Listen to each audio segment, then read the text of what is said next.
છો? મજામાં? ચાલો તો આપણે સહગુણકના દાખલાની વાત કરતા હતા. બરોબર, સહગુણકના ગુણધર્મો ઉપર આધારિત દાખલાઓ જેમાં ક્રમશઃ સંચયના દાખલાઓનો પણ આપણે ઉપયોગ કરતા હતા. પ્રકરણ નંબર 7 નો ભલે આપણે ભણ્યા નથી પણ એનો ઉપયોગ કરતા આપણે શીખી ગયા છે. વિદ્યાર્થી મિત્રો એક વસ્તુ યાદ રાખો, અહીંયા તમને આપ્યું છે નવો એક પ્રશ્ન 47c4 પ્લસ સિગ્મા j બરાબર 1 થી 5 52 માઈનસ jc3 બરાબર ધ્યાન આપજો. બહુ મસ્ત દાખલો છે, જેઈ માં પૂછાયેલો દાખલો છે.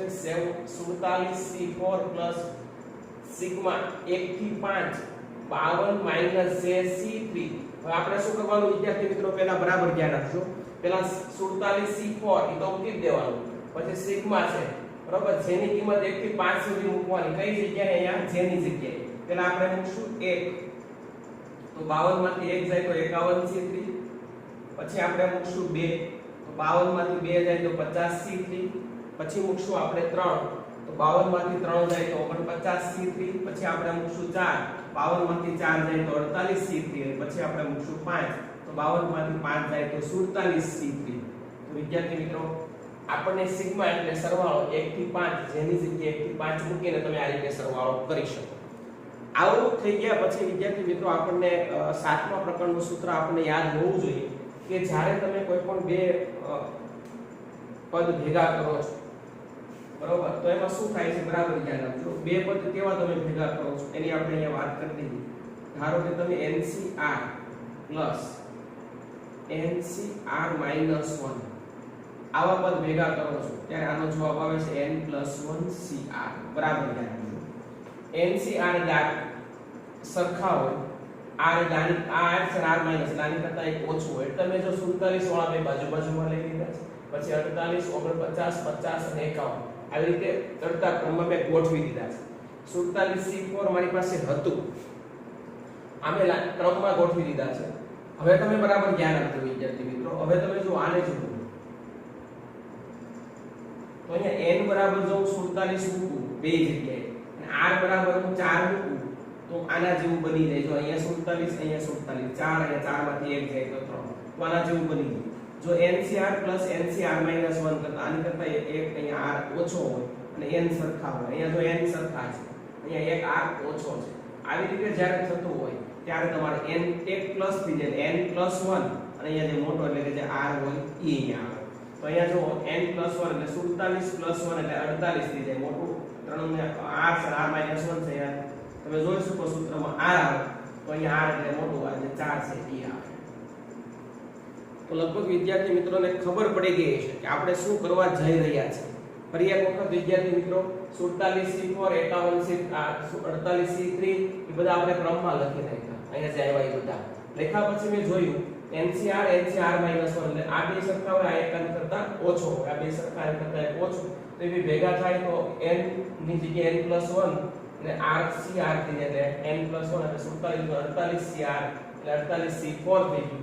48c3 49c3. હવે પાછું તમે જુઓ આ બે સરખા છે દેખાય છે અને આમાંથી આની કરતા એક આ ઉતરતા ક્રમમાં છે, તો 48 ની જગ્યાએ બે ભેગા થઈ જાય તો 48 ના થઈ જાય 49 બરાબર C4. વિદ્યાર્થી મિત્રો, ફરી એક વખત 52 માઈનસ jc3 પદ માં આ j બરાબર 1 થી 5 મૂકી દીધા એટલે આ 5 પદ મળી ગયા. આ તો પદ આપણે આપેલું હતું, આ પદને આપણે ક્રમમાં ગોઠવી દીધા. બે પદ ભેગા કરી અને જે બનતું જાય છે આપણે લખતા જાય છે. આ બે પદ ભેગા કરીને આ બન્યું, પછી આ બધા પદ પાછા લખી નાખ્યા. હવે આ બે પદ ભેગા થાય 49c4 બન્યું. જે ત્રણ પદ છે બાકીના એ ત્રણ પદ આપણે અહીંયા લખી નાખ્યા. હવે પાછા આ બે પદ ભેગા થાય 49 ની જગ્યાએ 50 અને 50c4 આવશે. આ બે પદ વચ્ચે ઈ પદ પાછા બે ભેગા થાય બરાબર ધ્યાન આપજો.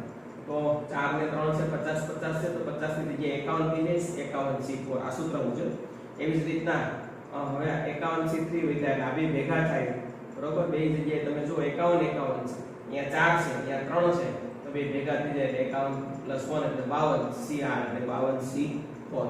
એકદમ ઈઝી દાખલો હતો વિદ્યાર્થી મિત્રો. આ સૂત્રનો ઘણી વખત વારંવાર ઉપયોગ થાય છે, આનો ઉપયોગ આપણે કર્યો પણ છે. આખો દાખલો એ સૂત્ર ઉપર આધારિત છે. આવા MCQ ઘણી વખત આપણને પરીક્ષામાં પૂછાતા હોય જે આપણે હંમેશા છોડી દેતા હોઈએ છીએ, પણ આપણે આમાં જોવો તો તમને આઈડિયા આવી જાય. એટલો બધો હાર્ડ દાખલો નથી અને કોઈ પણ દાખલો હાર્ડ ન હોય એટલે ઈઝી. અને ઈઝી હોય તમે ગણી શકો.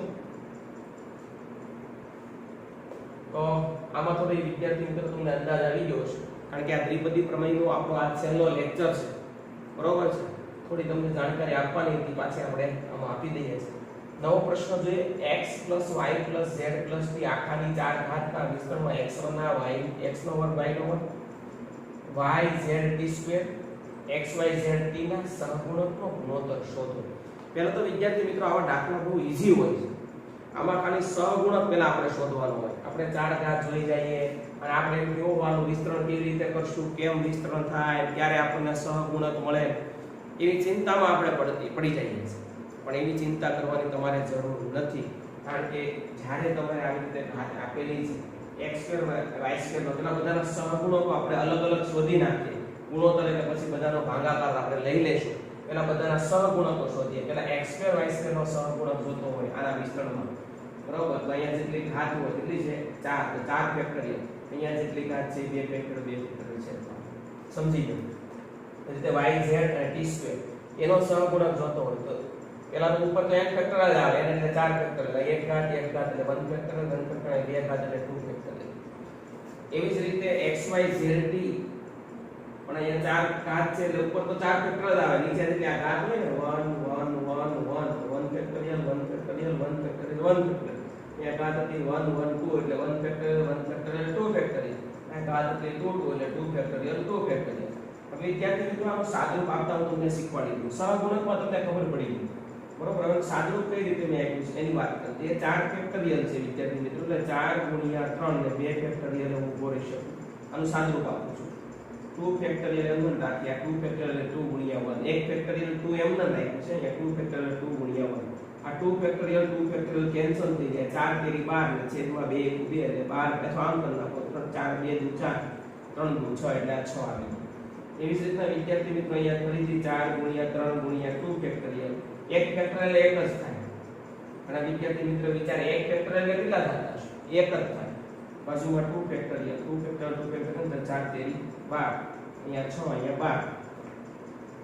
અહીંયા નીચે તો 1 1 જ છે, ઉપર સીધું જ આવશે 4 ગુણ્યા 3 ગુણ્યા 2 ગુણ્યા 1, કારણ કે છેદમાં 1 1 1 1 એનો કોઈ મતલબ નથી. 4 તેરી 12 દુ 24 એટલે અહીંયા 24 તમને મળી ગયા. વિદ્યાર્થી મિત્રો આ સહગુણક કેવી રીતે મેળવાય એની વાત કરી. ગુણોત્તર એટલે જેમમાં લઈ લેવાનો 6 જેમ 12 જેમ 24, 6 જેમ 12 જેમ 24, 6 બધામાંથી 6 સામાન્ય કાઢા એટલે ઉડાડ્યા કહેવાય, અંશમાં હોય ને. 6 દુ 12, 6 એકા 6, 6 દુ 12 ને 6 ચોક 24 એટલે 1 જેમ 2 જેમ 4. આનો જરૂરી ગુણોત્તર સહગુણકનો ગુણોત્તર 1 જેમ 2 જેમ 4 કહેવાય. તમે 6 જેમ 12 જેમ 24 લખો તો ચાલી જાય, પણ નીચે ઓપ્શનમાં ન હોય, તમને પછી આઈડિયા આવી જવી જોઈએ કે 6 એકા 6, 6 દુ 12 અને 6 ચોક 24. તો આ પ્રકારની જે ફોર્મ્યુલા છે 1 જેમ 2 જેમ 4 ઈ જ આ છે, બે એક જ છે, એ તમને ખબર પડી જાવી જોઈએ. જો તમને એ ખબર પડી જાય તો જરૂરી ગુણોત્તર તમને મળી જાય.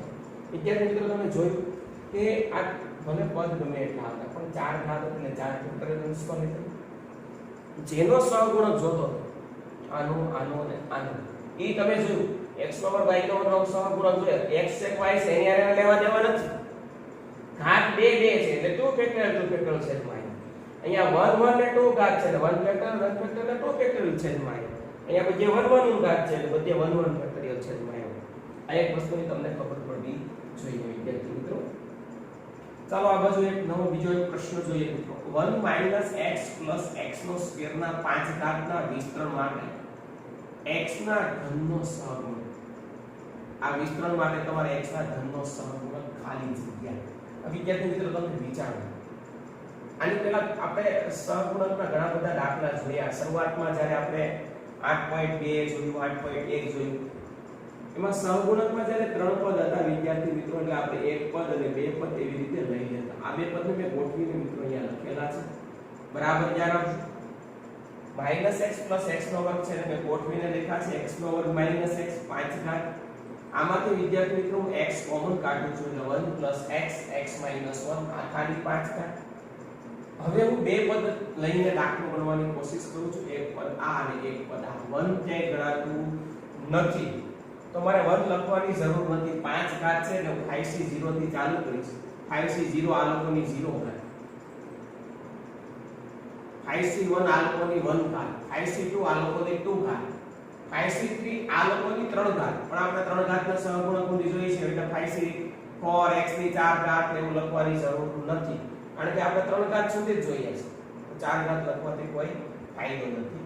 તો ફરી એક વખત 5c0 x ની 0 x 1 ની 0, 5c1 x ની 1 x 1 ની 1, 5c2 x ની 2 x 1 ની 2 ઘાત, 5c3 x નો ઘન x 1 નો ઘન પ્લસ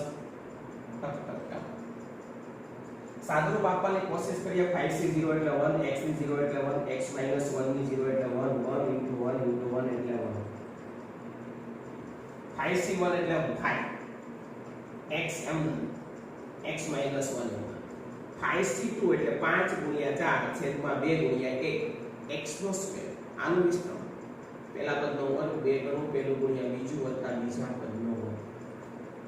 તમે જાણો છો 5c3 એટલે 5 ગુણ્યા 4 ગુણ્યા 3 છેદમાં 3 ગુણ્યા 2 ગુણ્યા 1 ઉત્તા તેને ઉડાડી દીધા. x નો ઘન 12c. આનું ફરીથી 3c થાય તો 3c0 x ની 3 x ની 1 ની કઈ ગણાય નહીં, માઈનસ એટલે પેલું પદ પ્લસ બીજું માઈનસ પ્લસ માઈનસ એ રીતે પદ આવે. યાદ રાખો, તમને આવડે છે કારણ કે આપણે વિસ્તરણ દાખલા ભણી ગયા છે. તો આનું સાદુરૂપ આપીએ. આ એમ નિકાલ છે 12 પદ. આ આપીએ એટલે ફરીથી 3c0 x ની 3 ઘાત, x પેલા છે એટલે 3 ઘાત, પછી માઈનસ 3c1 x ની 2 ઘાત પ્લસ 3c2 x ની 1 ઘાત માઈનસ 3c3 x ની 0 ઘાત. x ની ઘાત ઘટતી જાય છે વિદ્યાર્થી મિત્રો, બાજુમાં માઈનસ 1 ની ઘાત વધતી જાય, પરંતુ આપણે માઈનસ 1 ને બદલે 1 આપણે લખતા નથી, માઈનસ 1 ને બદલે આપણે નિશાની પ્લસ માઈનસ લખી નાખીએ છીએ. આ વિસ્તરણમાં આપણે શીખી ગયા છે, બરોબર. અને તમે કદાચ બાજુમાં કદાચ -1 ની 0, -1 ની 1, -1 ની 2 અને -1 ની 3 લખો તો મને કોઈ વાંધો નથી. સાદુરૂપમાં તમારી બે પદ વધશે. હું સાદુરૂપ આપું છું 1 એમ 5x નું આની સાથે અંદર ગુણો એટલે 5x નો સ્ક્વેર, અહીંયા ગુણો તો 5x. 5 ગુણ્યા 4 એટલે 20 ભાગ્યા 2 એટલે 10, 10x ના વર્ગને અંદર ગુણો આ ત્રણેયની સાથે. તો શું મળશે મને વિદ્યાર્થી મિત્રો? 10x ની 4 ઘાત, 10 * 20x ની 3 ઘાત અને 10x નો સ્ક્વેર x આપેલું છે. અહીંયા ઉડાડીને સાદુરૂપ આપ્યું 5 * 10 x નો ઘન એટલે 10x નો ઘન મૂક્યો. પહેલા હું આનું સાદુરૂપ આપીશ. આનું સાદુરૂપ અહીંયા મેં આપેલું છે, તમે જોઈ શકો છો. 3c0 એટલે 1 x નો ઘન, 3c1 એટલે 3 x નો સ્ક્વેર, 3c2 એટલે 3x ની 1 અને 3c3 એટલે 1 x ની 0 એટલે 1.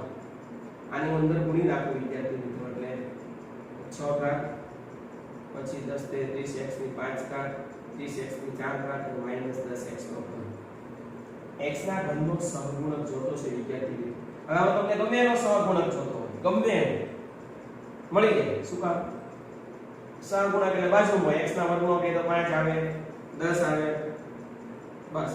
x ની 5 ઘાત નો કહે તો 30 આવે, x ની 4 ઘાત નો કહે તો 10 અને 30 આવે, x ની 3 ઘાત નો કહે તો -20 અને -10 આવે. લખેલું જ છે -30 એટલે x ના ઘનનો સહગુણક -30. આવી રીતે વિસ્તરણના દાખલા વિદ્યાર્થી મિત્રો હતા, બરોબર. એકદમ ઈઝી દાખલા છે. આપણે સારા અક્ષરે આ બધા દાખલાને લખી નાખશું. વિસ્તરણ બીજી વાર સમજાવવાની કોશિશ નથી કરતો, કારણ કે એકદમ ઈઝી છે. 1 છે એટલે આ પદ્ધતિ લીધેલું છે.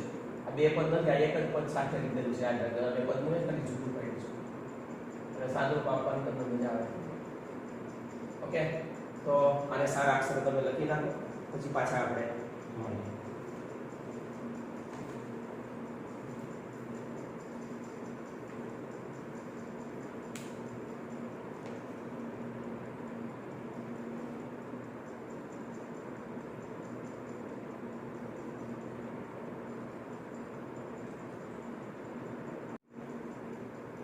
જોઈએ મિત્રો આપણે આગળનો ક્વેશ્ચન આપેલો છે. n કોઈ ધન સંખ્યા હોય અને સિક્કે બરાબર n સિક્કે હોય તો સિગ્મા k બરાબર 1 થી n k નો ઘન સિક્કેના છેદમાં સિક્કે -1 સ્ક્વેર ની કિંમત ખાલી જગ્યા થાય. બહુ મસ્ત પ્રશ્ન છે વિદ્યાર્થી મિત્રો. જોઈએ આપણે n સિક્કે બરાબર n સિક્કે એટલે સિક્કેની જગ્યાએ n સિક્કે મૂકી દો. એવી રીતે સિક્કે -1 ની જગ્યાએ n સિક્કે -1 મૂકી દો. સાહેબ આપણી પાસે સૂત્ર છે NCR નું. તો બધા વિદ્યાર્થી મિત્રો જાણો છો NCR નું સૂત્ર છે n ફેક્ટોરિયલ. આ આવે પછી r એટલે કે r ફેક્ટોરિયલ અને આ બેની બાદબાકી. આવું સૂત્ર આપણે ઘણી વખત આ સૂત્રનો આપણે ઉપયોગ કર્યો છે. ફરી વખત એ સૂત્રનો વિદ્યાર્થી મિત્રો આપણે ઉપયોગ કરીએ છીએ. NCR એટલે n factorial r factorial n minus r factorial. મૂકી દીધો આ સૂત્ર મૂકું છું વિદ્યાર્થી મિત્રો k નો ઘન m1 સિગ્મા k બરાબર 1 થી n. વિદ્યાર્થી મિત્રો આપણે સિગ્મા નો ઉપયોગ છેલ્લે કરશું. પહેલા આનો સૂત્રનો રીતે આનું સાદુરૂપ આપી દઈએ. તો સૌપ્રથમ આપણે સૂત્રથી સાદુરૂપ આપીએ છીએ વિદ્યાર્થી મિત્રો. n sec ની જગ્યાએ n sec - 1 ની જગ્યાએ n sec - 1. આનું સૂત્ર n factorial k factorial n minus k factorial. એવી જ રીતના આનું સૂત્ર n factorial k minus 1 factorial. આની સાહેબ આનું સૂત્ર તમે જ્યારે આ રીતે લખો છો બરાબર ધ્યાન આપજો. આનું સૂત્ર અહીંયા નીચે લખું છું તો આવી રીતે આવશે n ફેક્ટોરિયલ છેદમાં k minus 1 factorial n minus k minus 1 factorial. આવું જ્યારે વિદ્યાર્થી મિત્રો તમે કરશો આ કૌંસ ખુલશે એટલે માઈનસ ના પ્લસ થઈ જશે. એટલે આ સૂત્રનો અહીંયા આપણે ઉપયોગ કરીને લખેલું છે તમે જોઈ શકો છો. કઈ રીતે આવ્યું આ સૂત્રની રીતે જ આપણે સૂત્ર લખ્યું છે. સૂત્ર જે બન્યું છે સૂત્ર આપણે અહીંયા મૂકી દીધું. વિદ્યાર્થી મિત્રો અહીંયા n ફેક્ટોરિયલ કેન્સલ થઈ જાય છે. આ છેદનો છેદ છે અંશમાં આવી આવશે. આ જે છેદમાં છે એમને રહેશે. હવે આપણે જ્યારે ઉડાડવા જઈ રહ્યા છીએ એકબીજાને ત્યારે કોણ મોટું છે એને નાના તરફ લઈ જવાનું. હવે અહીંયા ઉપર k - 1 છે અને નીચે k છે. બરાબર ધ્યાન રાખજો કેવી રીતે સાદુરૂપ આપવા જઈ રહ્યા છે. ઉપર k - 1 છે નીચે k છે. તો k મોટું છે k - 1 નાનું છે તો ભાગ k ના પડે k - 1 નાનો પડે. તો k ના ભાગ પડે k * k - 1 ફેક્ટોરિયલ. અને આ બેનું સાદુરૂપ આપણે આપી દીધું k - 1 ફેક્ટોરિયલ એમ ન k ના ભાગ પડ્યા k * k - 1 ફેક્ટોરિયલ. એવી રીતના n - k + 1 ફેક્ટોરિયલ ને n - k માં મોટું આ છે કારણ કે n - k છે નીચે n - k n - k + 1 છે અને આ સૂત્રમાં આ મોટું છે એટલે કે n - k + 1 એની પછીનું કયું આવે કે એક ઓછું તો n - k ફેક્ટોરિયલ. આ એમ ને હવે ઘણા વિદ્યાર્થી મિત્રો વિચારે છે વાળ કેમ આપણે હજાર વખત તમને શીખવાડ્યું છે કે ગમે ત્યારે તમે ઊભા રહી શકો વિદ્યાર્થી મિત્રો. ધારો કે n + 1 ફેક્ટોરિયલ તમને આપ્યું હોય અને આનો ભાગ તમારે પાડવો હોય તો n + 1 પછી એક ઓછું એટલે n એક n થી ઓછું એટલે n - 1 ઊભો રહેવું તો ઊભો રહી જાવ ફેક્ટોરિયલ કહેતો. આગળ જાવ તો n - 2 n - 3 જ્યાં સુધી લખવું હોય ત્યાં સુધી તમે લખી શકો. એમાં n - k + 1 પછી n - k ફેક્ટોરિયલ. ઉડતા અને ઉડાડીને વિદ્યાર્થી મિત્રો તો આ કેન્સલ થઈ જશે. એવી રીતે આ બી કેન્સલ થઈ જશે. વધ્યું n - k + 1 છેદમાં k આખાની 12 સ્ક્વેર છે ભૂલતાની રકમથી જ છે. આ એમ ને હવે સાહેબ આનું સાદુરૂપ આપીએ એટલે n - k + 1 આખાનો સ્ક્વેર અને k નો સ્ક્વેર આ k સાથે ઉડી જશે. k નો સ્ક્વેર આ k ના ઘન સાથે ઉડી જાય એટલે 12 k વચ્ચે n - k + 1 આખાનો સ્ક્વેર વચ્ચે 12 સિગ્મા છે તો છે એવું અહીંયા લખેલું છે.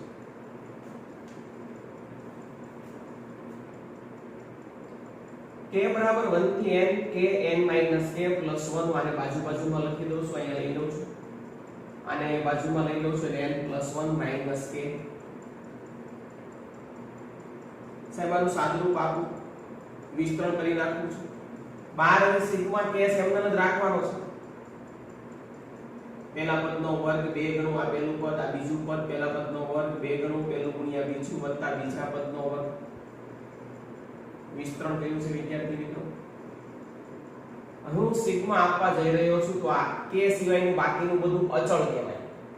તો k સિવાયનું અચળ કહેવાય તો k ને અંદર ગુણતો જાઉં છું એટલે n + 1 સ્ક્વેર અચળ કહેવાય એટલે અમે બહાર લઈ લીધા છે. અહીંયા ખાલી k આવશે સિગ્મા આપી દઉં.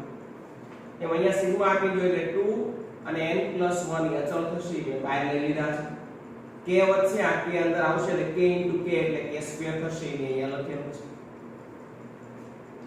એવી જ રીતના k નો સ્ક્વેર છે આ k અહીંયા આવશે એટલે k નો ઘન થશે. k બરાબર 1 થી n. સર સિગ્મા k એટલે કે સિગ્મા n તમે ઘણા બધા સૂત્રો શીખી ગયા છો. શ્રેણી શ્રેણીમાં આપણે સૂત્ર શીખી ગયા. સિગ્મા n હોય તો n + 1/2. સિગ્મા n² હોય તો તમે આમ લખતા n + 1 2n + 1/6. કદાચ મોટા ભાગના વિદ્યાર્થીઓને યાદ હશે n square n plus 1 square by 2. આ સૂત્ર વિદ્યાર્થી મિત્રો તમે શીખી ગયેલા સૂત્ર છે. તો આ સૂત્રમાં n હતું તો બધે n આવ્યું. એવી જ રીતના અહીંયા સૂત્રમાં k બરાબર 1 થી n એટલે કે k ની જગ્યાએ આપણે n લખવાનું છે. નકરા આવે k k plus 1/2 સૂત્ર એવું આવે. હકીકતમાં k k plus 1/2 એવું સૂત્ર આવે, પરંતુ અહીંયા k બરાબર 1 થી n છે એટલે k ની જગ્યાએ તમે n લખી શકો. તો સાહેબ જે અહીંયા સિગ્મા k નું સૂત્ર છે, સિગ્મા k સ્ક્વેર નું સૂત્ર છે, સિગ્મા k ઘનનું સૂત્ર છે, મેં અહીંથી લખેલા છે. આ સૂત્રનો આપણે ઉપયોગ કરી ચૂક્યા છે અને આપણે સૂત્રને સારી રીતે જાણીએ છીએ. એ બધા સૂત્ર લખી. વિદ્યાર્થી મિત્રો અહીંયા બધામાં જો કોમન કાઢવું હોય તો લસા લેવો પડે. અહીંયા 4 છે, અહીંયા 6 છે, અહીંયા 2 છે. તો 4 6 અને 2 નો લસા બોલશે કોઈ વિદ્યાર્થી મિત્રો આમાં? Very good, 12. તો 4 6 અને 2 નો લસા 12 આવે. તો અહીંયા 12 લાવવા માટે 6 વડે ગુણવા પડશે. અહીંયા 12 લાવવા માટે 2 વડે ગુણવા પડશે અને અહીંયા 12 લાવવા માટે 3 વડે ગુણવા પડશે. એ આપણે ગુણી નાખ્યા 6, અહીંયા 2 વડે ગુણો એટલે 2 દુ 4 અને અહીંયા ઉપર તમે 3 વડે ગુણશો. અહીંયા 3 આ 6 4 અને 3. તમે આને 6 વડે ગુણો છો એટલે અહીંયા 6 ઉકેલા છે. આને તમે 3 વડે 2 વડે ગુણશો એટલે 2 દુ 4 થશે. અહીંયા 12 લાવવા માટે તમે 3 વડે નીચે ગુણશો એટલે અંશમાં 3 વડે ગુણવાનું થશે. અહીંયા કરવો લખ્યું છે. હવે જો બધામાં n+1 બે વખત છે અને n એક વખત બધામાં છે. ઓછામાં ઓછું એક વખત. સામાન્ય કાઢતા વિદ્યાર્થી મિત્રો આપણે ધોરણ 7 થી શીખી ગયા છે.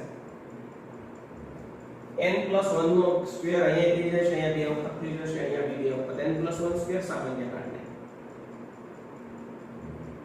બીજું n આમાં એક વખત, આમાં એક વખત, આમાં બે વખત છે પણ આ બેમાં એક વખત છે એટલે એક વખત સામાન્ય નીકળે. અને જે આપણે લસા 12 લીધો એ 12 સામાન્ય કાઢ નાખ્યા. કારણ કે તમે લસા 12 લીધો છે એટલે બધાના છેદમાં 12 તો હોવાના છે. નહીં 12 ને 12 તો n અને n+1 સ્ક્વેર અને છેદમાં 12 બધામાંથી કોમન કાઢી નાખ્યા. હવે અહીંયા વધ્યા 6 n+1, અહીંયા 4 2n+1 અને અહીંયા એક n વધશે. બાકીનું બધું સામાન્ય નીકળી ગયું. n+1 વચ્ચે અહીંયા વચ્ચે n+1, અહીંયા ખાલી એક n વધશે. વિદ્યાર્થી મિત્રો આનું સાદુરૂપ આપો એટલે 6 ને અંદર ગુણો, અહીંયા 4 ને અંદર ગુણો. સાદુરૂપ એટલે સરવાળા બાદબાકી કરો એટલે 6n 4 દુ 8 -8n આ 6n આ 3n 6n ને 3n 9n -8n એટલે n વધશે. 6 એકા 6 -4 6 માંથી 4 જાય તો 2 વધશે. એટલે કે આપણો જવાબ આવ્યો n+1 સ્ક્વેર n+2 છેદમાં 12 ગુણાકારમાં છે છેદમાં 12. તો વિદ્યાર્થી મિત્રો આપણને આની કિંમત મળી ગઈ. તમે જોયું આ દાખલાની અંદર સિક્કે બરાબર n સિક્કે તમને રકમમાં આપેલું જ હતું, પરંતુ પરીક્ષામાં એવું બને કે તમને આવું ન આપેલું હોય, CR હોય તો તમારે સમજી જવાનું આ NCR છે. બરાબર ધ્યાન આપજો. એવી જ રીતના બધાનું સાદુરૂપ આપ્યા પછી એના સૂત્ર લખેલા છે. એ સૂત્ર NCR n factorial r factorial આ બેની બાદબાકી એ પ્રમાણે સૂત્ર લખ્યા. પછી જે n ફેક્ટોરિયલ કેન્સલ કર્યા, આ છેદનો છેદ અંશમાં મોટું હોય એના ભાગ પડે. અહીંયા k ફેક્ટોરિયલ મોટા હતા, અહીંયા k - k + 1 ફેક્ટોરિયલ મોટા હતા એના ભાગ પાડી દીધા. એક ઓછું થાય એટલે n - k + 1 n પછી n - 1 n - k ફેક્ટોરિયલ ઉડતા એને ઉડાડી દીધા. અહીંયા k નો સ્ક્વેર k ના ઘાતાને કેન્સલ એટલે k વધશે. અહીંયા ખાલી k ના વધારે ઉડી જાય એટલે n - k + 1 આખાનો સ્ક્વેર વધશે. સાહેબ અહીંયા હું આને આ બાજુ લઈ લીધું, બાજુમાં આનું વિસ્તરણ કર્યું. વિદ્યાર્થી મિત્રો વિસ્તરણ કર્યા પછી k ને અંદર ગુણી નાખ્યા અને અચળ પદ અહીં બહાર લઈ લીધા. સિગ્મા k ને અંદર ગુણી દીધા, અચળ પદ બહાર. સિગ્માના બધાના સૂત્ર, જે આ બધા સૂત્ર છે ત્રણેય સૂત્ર, એ ત્રણેય સૂત્ર મેં સિગ્માના એટલે કે k નું સૂત્ર k સ્ક્વેર નું અને k ના ઘનનું, જે n નું n સ્ક્વેર નું n ના ઘનનું છે પ્રમાણે લીધું. લસા લીધું, સામાન્ય કાઢ્યા અને આનું સાદુરૂપ કાઢ્યું. તો વિદ્યાર્થી મિત્રો હવે આપણે આ પ્રકરણને અહીંયા પૂરું કરીએ છીએ. આ લેક્ચર કદાચ થોડો નાનો હશે, બરોબર, કારણ કે આ આપણે છેલ્લો દાખલો ગણાવ્યો તમને આ લેક્ચરમાં. તો સ્વાધ્યાય 8 એટલે કે પ્રકરણ 8 તમે બધા વિદ્યાર્થીઓ સારી રીતે તૈયારી કરશો અને ખૂબ મહેનત કરો તો જ તમને આવડશે, નકર તમને આવડશે નહીં. મહેનત સિવાય બીજો કોઈ વિકલ્પ નથી. મહેનત વગર કાંઈ મળતું નથી. મહેનત કરવી જ પડે. કાંઈ ન આવડે ટેન્શન લેવાનું નહીં, એ ધીમે ધીમે આવડી જશે. પણ મહેનત ચાલુ રાખવાની, પ્રયત્ન મૂકવાના નથી, પ્રયત્ન છોડવાનો નથી, પ્રયત્ન ચાલુ રાખવાના છે. બરોબર? આ એક વસ્તુની ખાસ કાળજી રાખજો. બરોબર? હવે પછી આપણે ફરીથી પાછા નવા પ્રકરણ સાથે મળશું. અત્યારે તમે આને સારા અક્ષરે વ્યવસ્થિત લખી નાખો, પછી આપણે પાછા નવા પ્રકરણ સાથે મળીશું. જય Shri Krishna. Best of luck.